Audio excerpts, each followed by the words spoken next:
सागर में समायो, मायासुर की माया पल में मिटायो। सृष्टि पे संकट है जब कोई आयो, महिमा से अपनी प्रभु ने बचायो।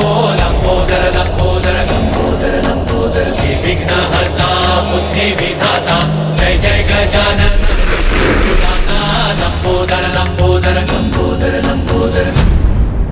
अरे वाह, तो तुम्हारे लंबोदर का ये भी लाभ है। लंबोदर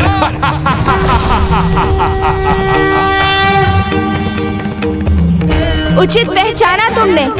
मैं लंबोदर तुम्हें चेतावनी दे रहा हूँ, रोक दो अपनी क्रूरता, अन्यथा तुम्हारा भी वही परिणाम होगा जो तुम्हारे मित्र मायासुर का हुआ।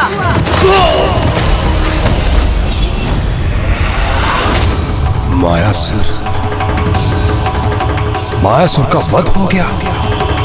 मेरी सहायता करते करते वीर गति को प्राप्त हो गया मेरा मित्र मायासुर। किंतु कोई बात नहीं, उसका बलिदान सफल हुआ। उसकी सहायता से तो मेरा अनुष्ठान पूर्ण हुआ है। किंतु किसने किया उसका वध? यदि मैं किसी प्रकार इस दुष्ट का ध्यान यहाँ से बटाने में सफल हो जाऊं, तो ये नागों को क्षति नहीं पहुँचाएगा। शीघ्र बताओ मुझे, किसने किया उसका वध मेरे मित्र मायासुर का? देवी आदि शक्ति के आदेश पर। देवी आदि शक्ति के आदेश पर।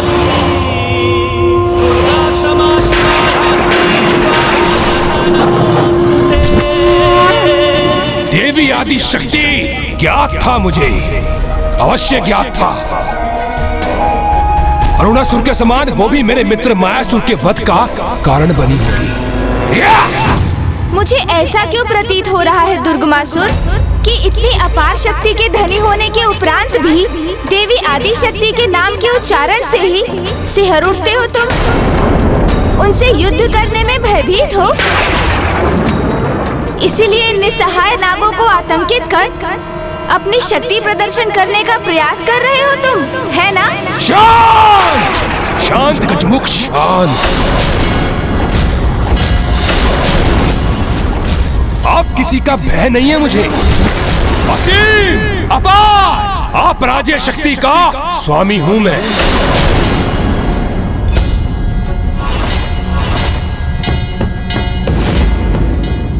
इस गजमुख को पहले भी देखा है मैंने।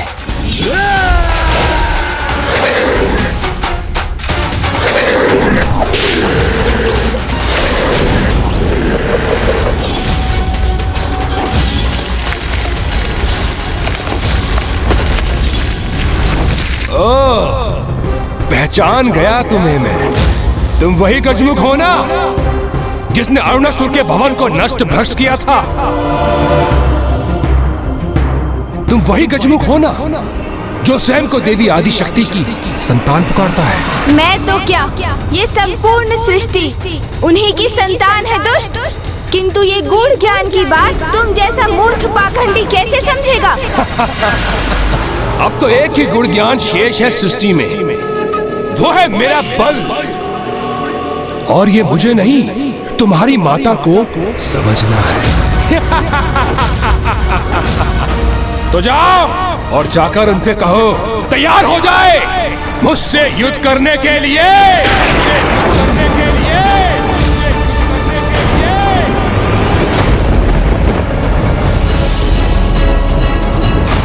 अब दुर्गमासुर युद्ध के लिए तत्पर, और अब उसमें तनिक भी विलंब नहीं करेगा वो।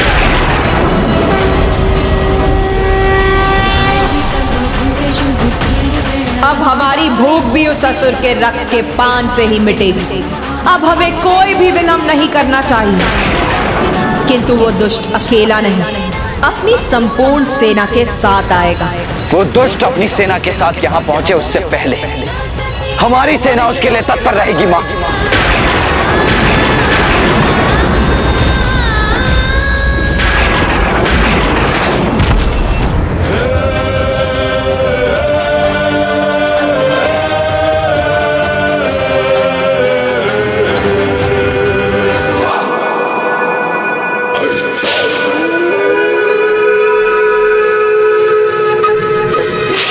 जागो, जागो मेरे असुरों, यथाशीघ्र मेरे समक्ष प्रस्तुत हो।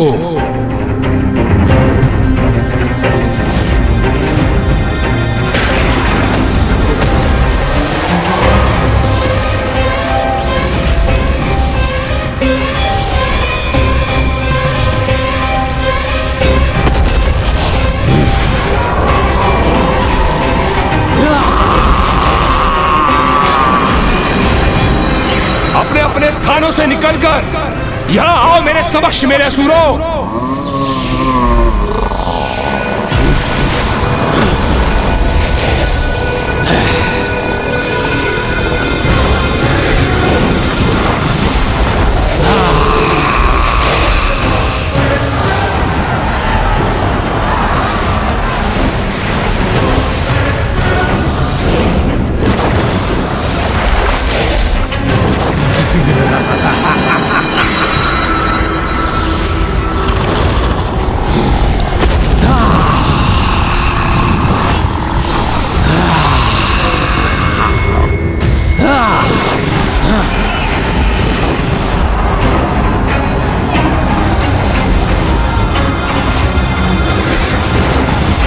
मेरा आदेश सुनो मेरे असुरों, यहां आओ और नतमस्तक हो जाओ असुर सम्राट दुर्गमासुर के समक्ष।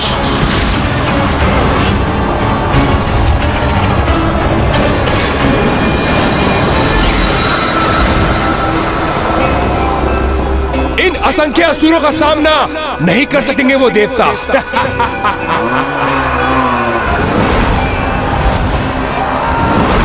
महाराज दुर्गमासुर की जय! महाराज दुर्गमासुर की जय! अब वो देवी आदि शक्ति और उसके देवता मेरे इस असुर सेना के समक्ष आने के विचार से ही आतंकित हो उठेंगे।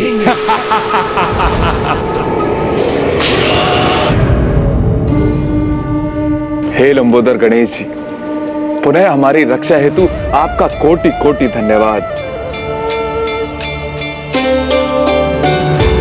क्षमा याचना भी करता हूं मैं कि समय रहते मैं उस दुष्ट को नहीं रोक सका, और अब वो अपना अनुष्ठान संपन्न कर और इतना शक्तिशाली हो गया है वो कि उसको रोकना असंभव प्रतीत हो रहा है। प्रभु, असीम शक्ति प्राप्त की है मैंने, जिसे मैं तुम सब में बांटकर अपनी सेना को भी शक्ति प्रदान करूंगा।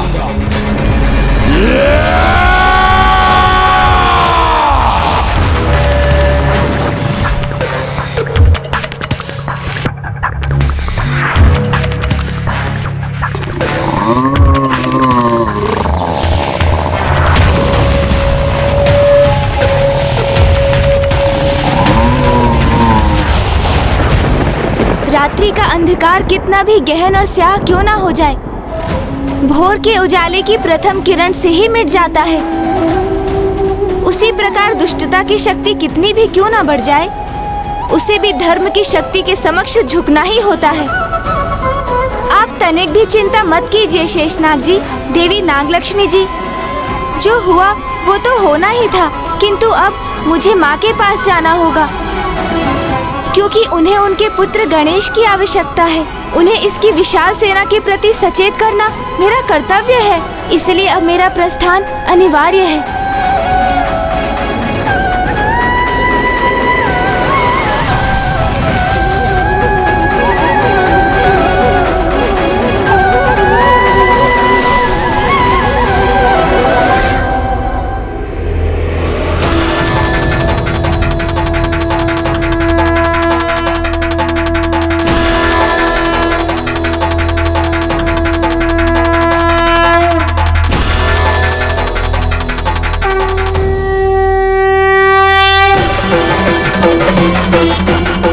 हमें भूख का आभास हो रहा है माता, और हमारी ये भूख तो उस असुर के रक्त से ही मिटेगी। हाँ देवी विंध्यावासिनी, अब उस असुर का समय आ गया।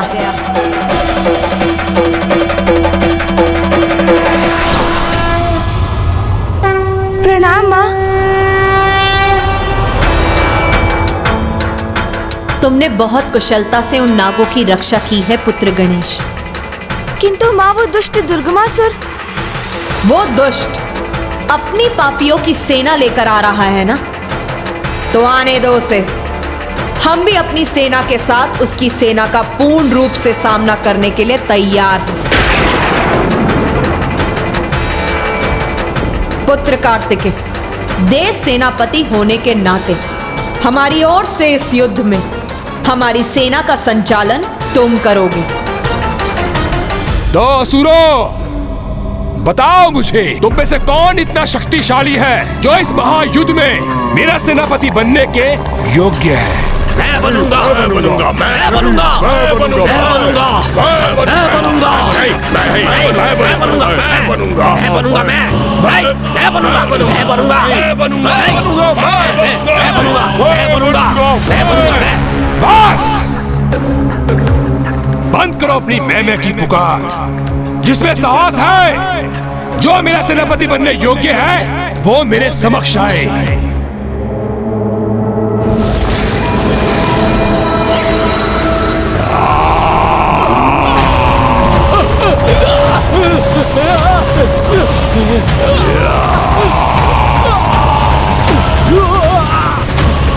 हम पर तरफ का वार मत करो, जाओ आगे बढ़ो, आगे बढ़ो, जाओ।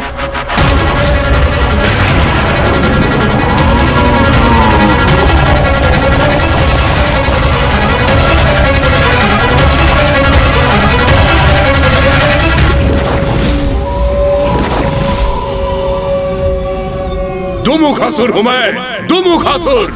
सब कुछ राख में परिवर्तित कर सकता हूं। राख तक क्या, उसका भी अस्तित्व मिटा सकता हूं।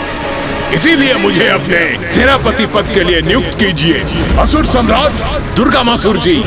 इतनी विशाल सेना से सेनापति पद का एक ही प्रत्याशी उभरा है।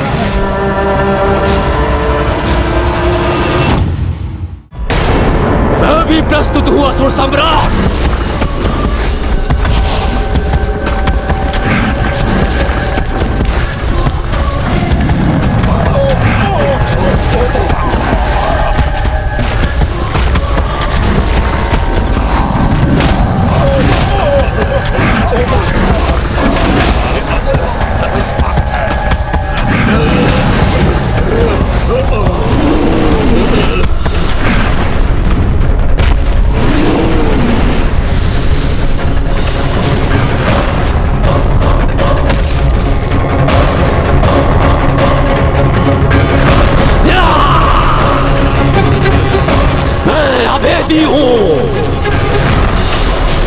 चाहे कैसा भी अस्त्र शस्त्र हो, मुझे भेद नहीं सकता। अपनी योग्यता पर मुझे पूर्णतः विश्वास है। इसलिए आपसे अनुरोध है कि मुझे ही अपना सेनापति चुने। सेनापति के चुनाव में इतनी भी क्या शीघ्रता है। सेनापति तो निर्धारित हो ही जाएगा, क्योंकि अब मैं जो प्रस्तुत हुआ हूँ।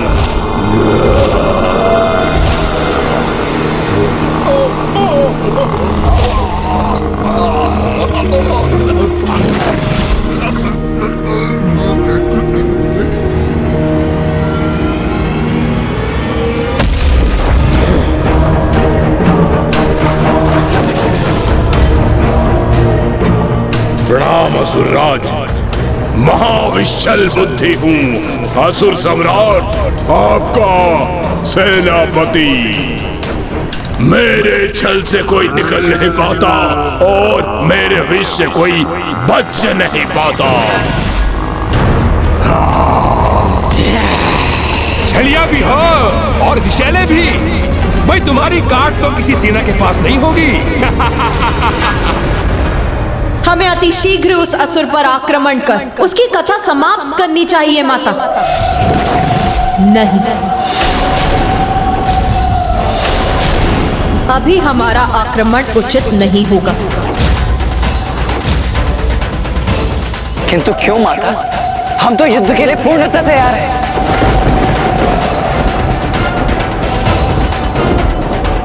पुत्र, तामसिक देवी सर्वथा उचित कह रही है। मैं उस असुर युद्ध के लिए अभी तैयार नहीं।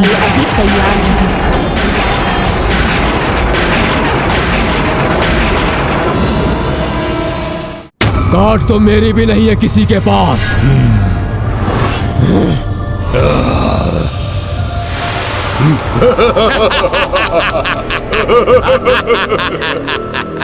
हाँ असुर सम्राट दुर्गमासुर जी, मेरी काट किसी के पास नहीं है। मैं इस सभी को काट डालता हूँ।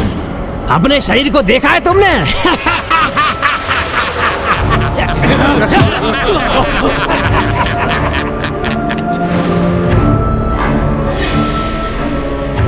आज तक एक फल भी काटा है तुमने कि शत्रु देवताओं के सर ही काटोगे?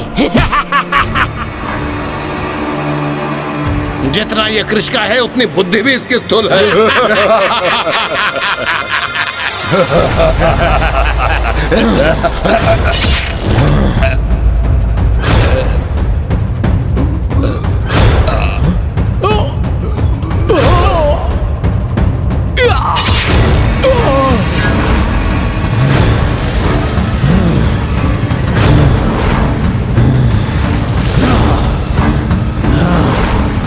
प्रणाम असुर सम्राट, किसी को भी विभक्त कर सकता हूँ, इस अभेदी को भी।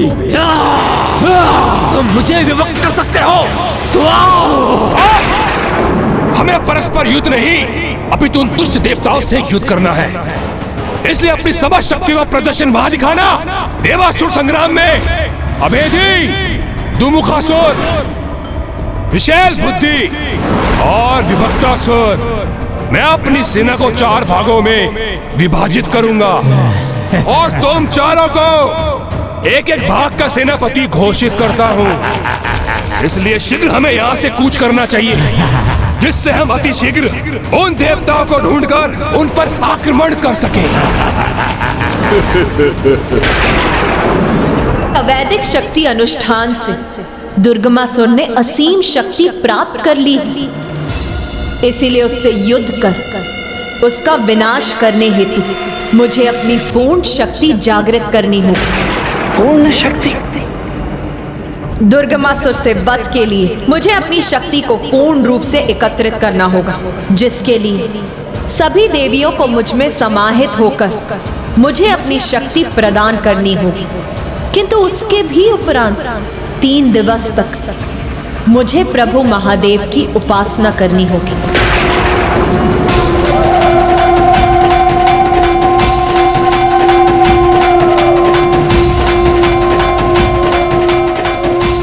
मैं शक्ति हूं और शिव मेरे पुरुष पक्ष, एक दूसरे से विहीन रहकर हम दोनों ही अधूरे।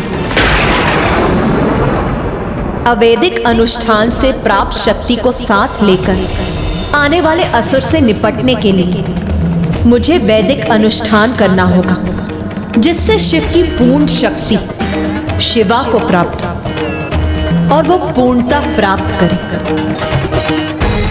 और मेरा वैदिक अनुष्ठान पूर्ण होने तक मेरा अस्त्र शस्त्र धारण करना वर्जित।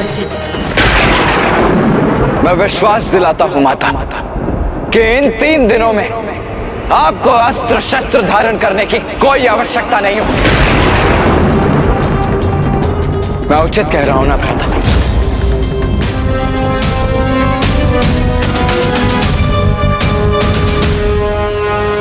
हाँ भैया, हाँ, माँ अवश्य उन असुरों को नष्ट करेंगी, किंतु उसके पूर्व हमें युद्ध नहीं करना चाहिए उनसे।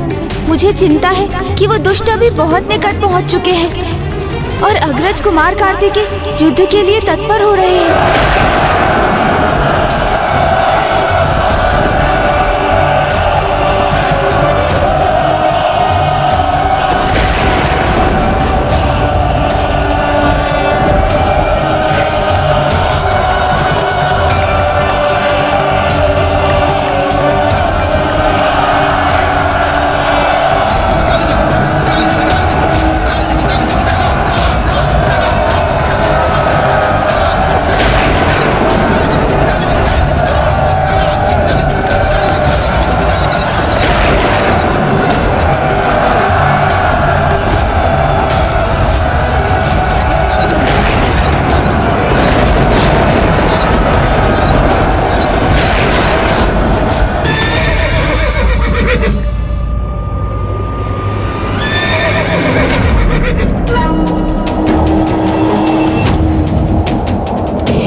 समय आ गया है उन दुष्ट देवताओं को उनका उचित स्थान बताने का और इस जगत में असुर का वर्चस्व स्थापित करने का।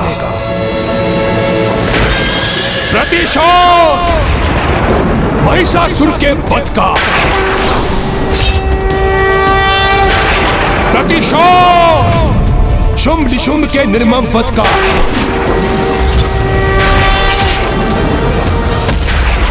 प्रतिशोध मेरे मित्र मायासुर, महाबली अरुणासुर,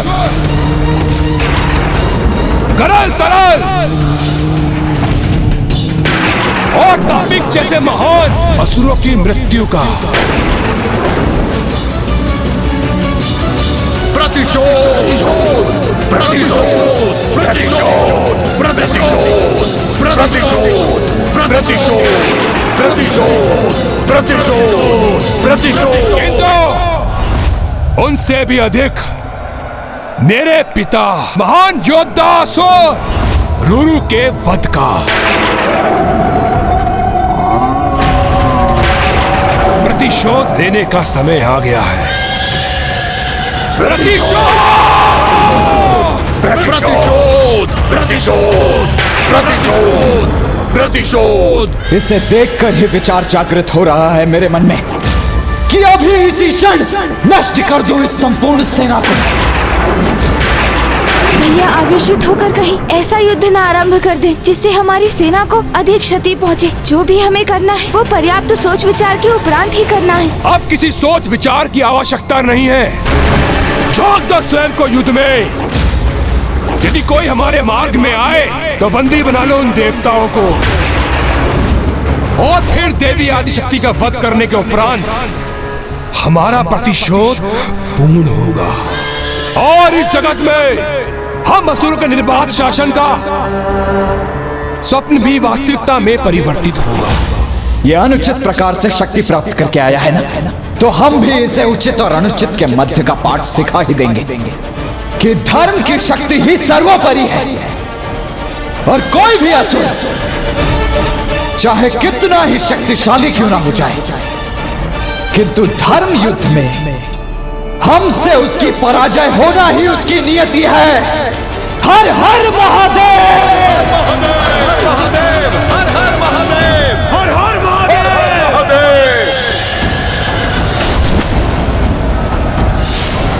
बिना योजना और युक्ति के इस युद्ध का आरंभ नहीं होना चाहिए। भैया आपको अपने आवेश पर स्वयं पर नियंत्रण पाना ही होगा, अन्यथा यहाँ हाहाकार मचेगा। प्रतिशोध प्रतिशोध प्रतिशोध प्रतिशोध प्रतिशोध प्रतिशोध। गणेश, तुम्हारी इस उलझन को दूर करने की एक बहुत ही सरल युक्ति है। युद्ध के नियमों के विपरीत दिवस के प्रकाश में नहीं अपितु रात्रि के अंधकार में युद्ध करने के लिए तत्पर रहते हैं ये असुर। इसीलिए अभी युद्ध करने के लिए इतने आतुर हो रहे हैं ये। किंतु यदि तुम अपनी वाक्पटुता से दुर्गमासुर को युद्ध के नियमों का स्मरण करा सके तो। समझ गया भैया, अब आपकी इस युक्ति को सफल करने का दायित्व मेरा है। ओम लंबोदराय नमः। चलिए मूषक जी।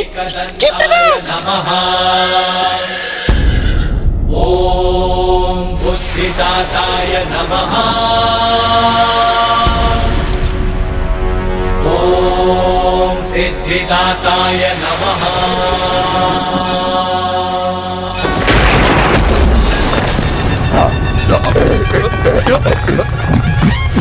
में संकट है जब कोई आयो, महिमा से अपनी प्रभु ने बचायो। लंबोदर लंबोदर लंबोदर लंबोदर।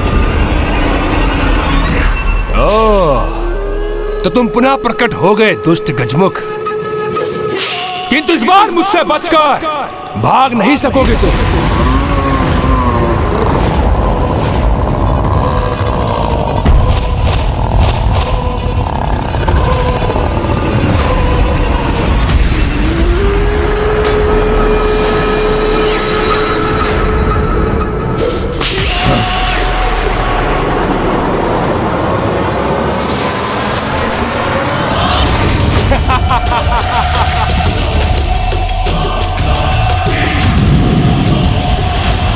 सावधान अनुज गणेश। गणेश जी,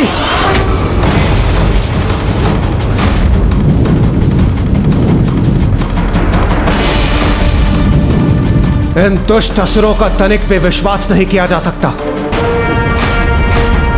समस्त नियमों और मर्यादाओं का उल्लंघन कर ये गणेश जी पर घातक प्रहार कर सकते हैं। तो हमें भी उनके साथ रहना चाहिए, जिससे समय पड़ने पर हम उनकी सहायता के लिए प्रस्तुत रह सके। हाँ हाँ अवश्य, हमें आगे बढ़ना ही चाहिए। नहीं नहीं नहीं देवराज, हमारे हस्तक्षेप का समय नहीं आया है अभी। सदा स्मरण रखिए, युद्ध में विजय प्राप्ति के 3 आधार स्तंभ होते हैं। प्रथम, उचित रणनीति।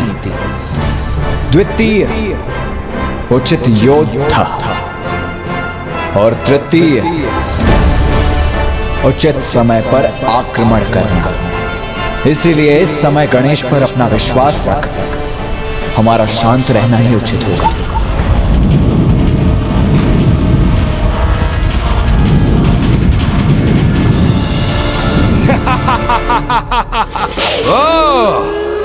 बड़ी ही निडरता से टिकी हो गजमुख बालक, किंतु स्मरण रहे, जो योद्धा भ्रामक निडरता से अपने सहयोगी योद्धाओं को युद्ध में पीछे छोड़कर निकल आते हैं, वही युद्ध में सर्वप्रथम मृत्यु को प्राप्त होते हैं। युद्ध? कैसा युद्ध? कहाँ है ये युद्ध? क्या अर्थ है तुम्हारा? ये युद्ध नहीं तो क्या है? अरे असुर जी, इतना भी नहीं ज्ञात आपको? अचानक इस प्रकार युद्ध कहाँ आरंभ होता है? सर्वप्रथम दोनों पक्षों में युद्ध के नियम निर्धारित किए जाते हैं, फिर युद्ध की तुरही ध्वनित होती है, तब आरंभ होता है 2 महाशक्तियों के मध्य युद्ध। नियम विहीन युद्ध तो पशु करते हैं, महायोद्धा नहीं। ये इस दुष्ट से गणेश जी क्या वार्तालाप कर रहे हैं? करना क्या चाह रहे हैं? देवराज, रात्रि के अंधकार में अधिक सशक्त होने वाली अपनी आसुरी शक्तियों से बिना नियम निर्धारित किए युद्ध करने के अभ्यस्त होते हैं ये असुर। किंतु गणेश इसे उत्तेजित कर इसे हमारा नियम स्वीकार करवाने का प्रयास कर रहा है।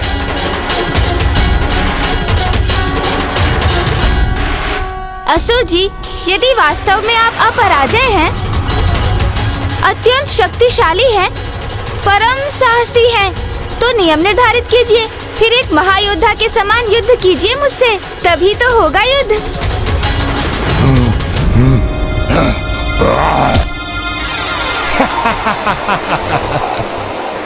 नियम तो बालकों की क्रीड़ा के लिए उपयुक्त होते हैं गजमुख। युद्ध का तो एक ही नियम होता है, विजय। विजय प्राप्ति करना। आपका ये कथन तो एक ही बात प्रमाणित कर रहा है असुर जी। क्या प्रमाणित कर रहा है मेरा कथन? यही कि आप साहस का प्रदर्शन अवश्य कर रहे हैं, किंतु भीतर ही भीतर अत्यंत भयभीत हैं आप कि कहीं नियमानुसार युद्ध करने पर आपकी पराजय ना हो जाए। न भय न पराजय, दुर्गमासुर के साथ इन दोनों की कोई संभावना नहीं। तो फिर युद्ध के नियमों को स्वीकार करने में इतना संकोच क्यों असुर जी? नहीं नहीं, भयभीत तो आप अवश्य हैं, है ना? सर्वशक्तिशाली हूँ मैं, अजय हूँ मैं, ना पराजय का डर, ना किसी नियम का। तो कहो, युद्ध के क्या नियम हैं तुम्हारे? तुम्हारे नियमों के अनुसार तुम्हें धूल धूसरित करेगा अजय दुर्गमासुर। कहो, शीघ्र कहो, क्या नियम है तुम्हारे?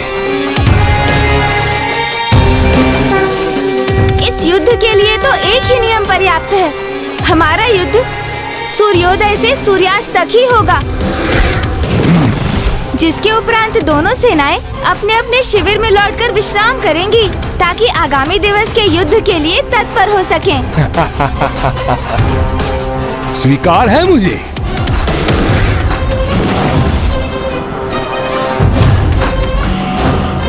किंतु इस नियम की आवश्यकता तो तब होगी जब प्रथम दिवस के युद्ध के उपरांत तुम में से अगले दिवस इस युद्ध में कोई भी प्रस्तुत हो सकेगा।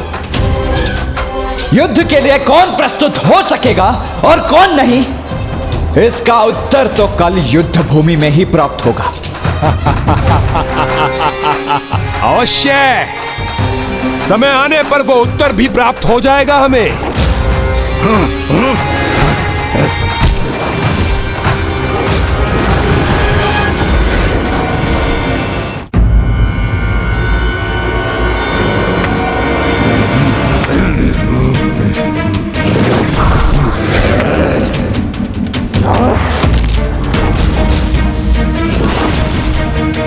असुर सम्राट, उसके वाक्य चातुरी में उलझकर शत्रु का नियम स्वीकार कर लिया आपने। हाँ असुर सम्राट, असुर हैं हम, असुर। हम आज तक किसी नियम में नहीं बंधे, तो आज क्यों बंधे? हाँ असुर सम्राट, सर्वथा अनुचित ही था ये आपका उसके छल में उलझना। सम्राट, मेरे सेनापतियों, जब तुम्हें पूर्ण रूप से विश्वास हो गया है तो उन्हें भी ऐसा ही प्रतीत हो रहा होगा कि मैं उस गजमुख के वचनों से प्रभावित हो गया। किंतु सत्य तो ये है कि मैं उनके छल को पूर्व में ही समझ गया था, क्योंकि युद्ध तो देवी आदि शक्ति के साथ था, किंतु वो देवसेना में उपस्थित नहीं थी।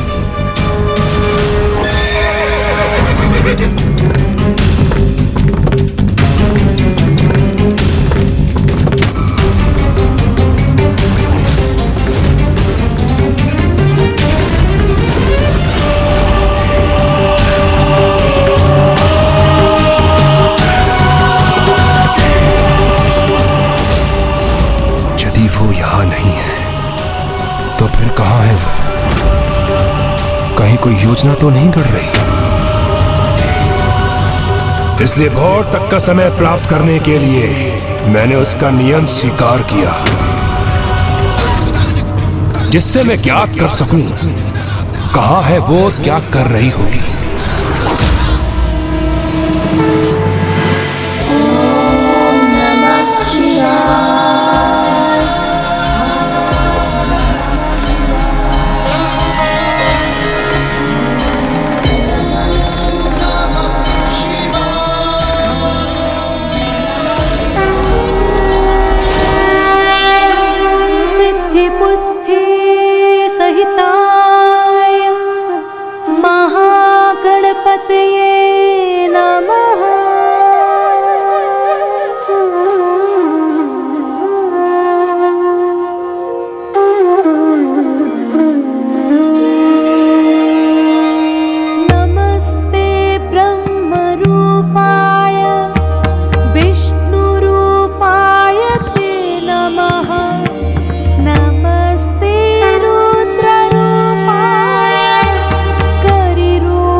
आभास हो रहा है कि माँ ने अपना अनुष्ठान आरंभ कर दिया है।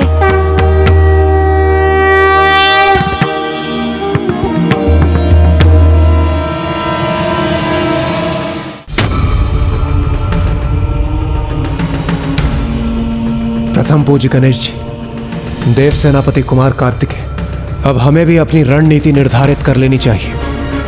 ये तो बहुत अच्छा हुआ कि दुर्गमासुर आपके वचनों में उलझ गया और उसने हमारी दिन में युद्ध करने की अवस्था को स्वीकार कर लिया, जिससे हमें अपनी रणनीति स्थिर करने का समय भी प्राप्त हो गया। दुर्गमासुर मेरे वचनों में नहीं उलझा देवराजेंद्र, क्योंकि अपने शत्रु का प्रस्ताव स्वीकार करने वालों में से नहीं है वो दुष्ट। अवश्य इसके पीछे उसकी कोई कपट योजना है। तो कहीं उसे माता के अनुष्ठान की सूचना तो प्राप्त नहीं हो गई?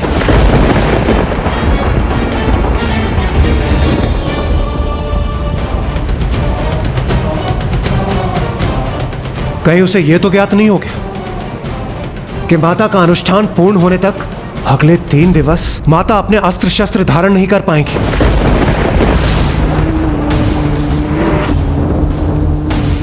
शांत देव राजेंद्र, ये युद्ध भूमि है और हमारे गुप्त संवाद अपने मन में ही रहे तो उत्तम है, क्योंकि ज्ञात नहीं किस प्रकार ये गुप्त संवाद शत्रु शिविर तक पहुंच जाए।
मैं इस तप के तेज को भेद कर आगे बढ़ पाने में असमर्थ हूँ। मैं अभी ये समाचार स्वामी को देता हूँ।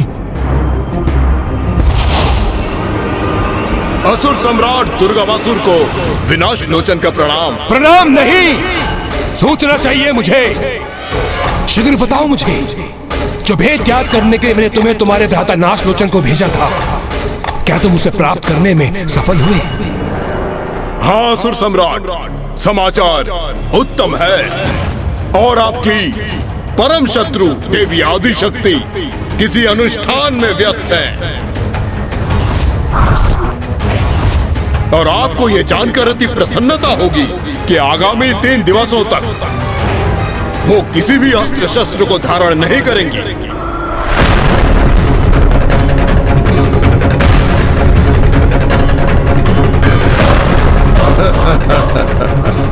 और 3 दिवस पूर्ण हो जाने के पश्चात मैं उससे अस्त्र उठाने का अवसर ही नहीं दूंगा और उससे पूर्व भी वध कर दूंगा उस निहत्ती देवी का।